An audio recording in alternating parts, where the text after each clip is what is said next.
तो स्टार्ट करते हैं हम जीएस का सेशन, जो कि हमारा 23/2 की थर्ड शिफ्ट का रहेगा।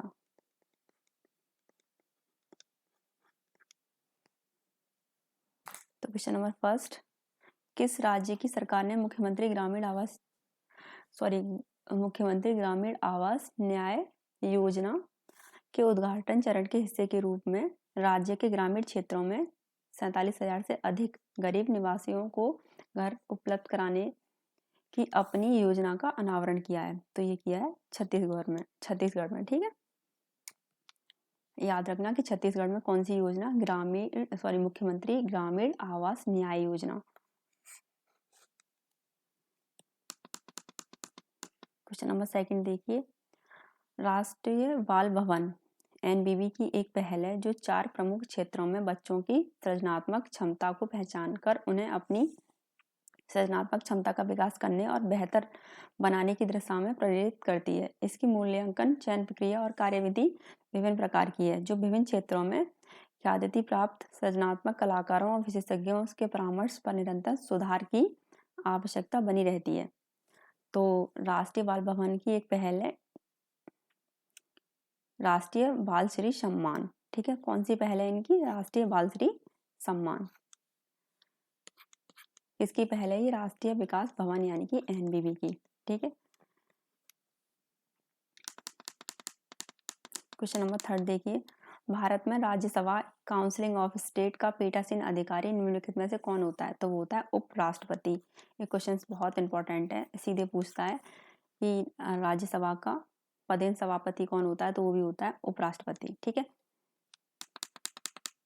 क्वेश्चन नंबर 4 देखिए, भारत की सामाजिक, आर्थिक और जाति जनगणना यानी कि ग्रामीण अभाव मापदंडों पर परिवार की स्थिति के आधार पर अन्य श्रेणी के तहत उनकी रैंकिंग करती है यानी कि 7।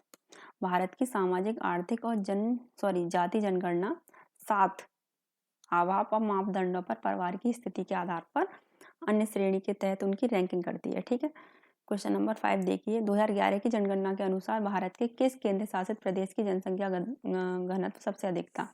तो वो था राष्ट्रीय राजधानी दिल्ली। ठीक है, केंद्र शासित प्रदेश यानी कि दिल्ली में 2011 की जनगणना के अनुसार जनसंख्या घनत्व सबसे अधिक था। क्वेश्चन नंबर 6, प्रथम राष्ट्रमंडल खेल कब आयोजित किए गए थे? तो ये किए गए थे 1930 में।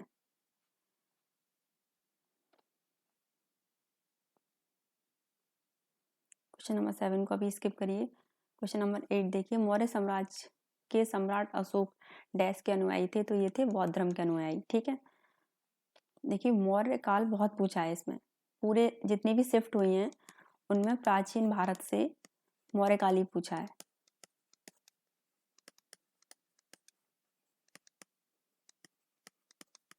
ठीक है, हर शिफ्ट में क्वेश्चन है मौर्य काल का।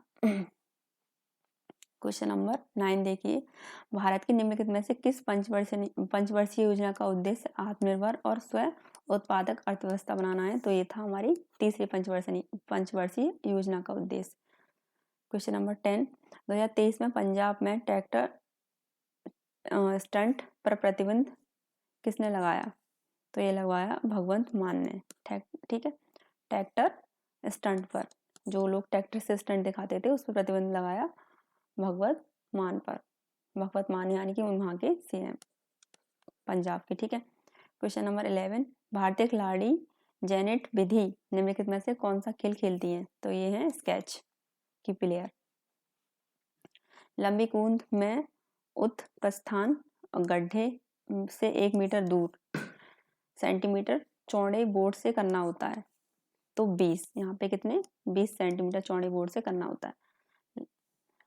पंडित भीमसेन जोशी को निम्नलिखित में से किस वर्ष में सर्वोच्च नागरिक पुरस्कार यानी कि भारत रत्न प्राप्त हुआ था? ये हुआ था 2009 में, पंडित भीमसेन जोशी। क्वेश्चन नंबर 15 देखिए, निम्नलिखित में से किस शास्त्रीय नृत्य शैली का संबंध केरल से है? तो यह है मोहिनीअट्टम। भारत में किस धार्मिक आयोजन के दौरान भक्त गंगा नदी में यह विश्वास करते हुए पवित्र नदी में डुबकी लगाते हैं कि इससे उनके पाप धुल जाएंगे और नदी के किनारे विभिन्न अनुष्ठान करते हैं? तो ये कुंभ मेला में। ठीक है। भारत की प्रथम पंचवर्षीय योजना किस मॉडल पर आधारित थी? तो हेरोड डोमर मॉडल पर आधारित थी। ये दूसरी पंचवर्षीय योजना। महालनोबिस योजना जो मतलब दूसरी पंचवर्षीय योजना जो थी वो इस मॉडल पर आधारित थी। ठीक है। ये इसमें तीसरी पंचवर्षीय योजना का यूज जो किया था वो गॉडगिल फॉर्मूला पे किया था। ठीक है। सरदार वल्लभ भाई पटेल ने डैश में कांग्रेस के अध्यक्ष के रूप में कार्य किया था? तो 1931 में कांग्रेस के अध्यक्ष के रूप में कार्य किया था। कांग्रेस के सारे जो अधिवेशन हैं वो सभी आप लोग पढ़ लेना, वो भी बहुत इंपॉर्टेंट है। ठीक है। डैश इंडिया के अध्यक्ष अनंत महेश्वरी ने 2023-24 की अवधि के लिए नैसकॉम का अध्यक्ष नियुक्त किया? तो माइक्रोसॉफ्ट। निम्नलिखित में से किसे भारत की संविधान सभा के अध्यक्ष के रूप में चुना गया था? तो राजेंद्र प्रसाद।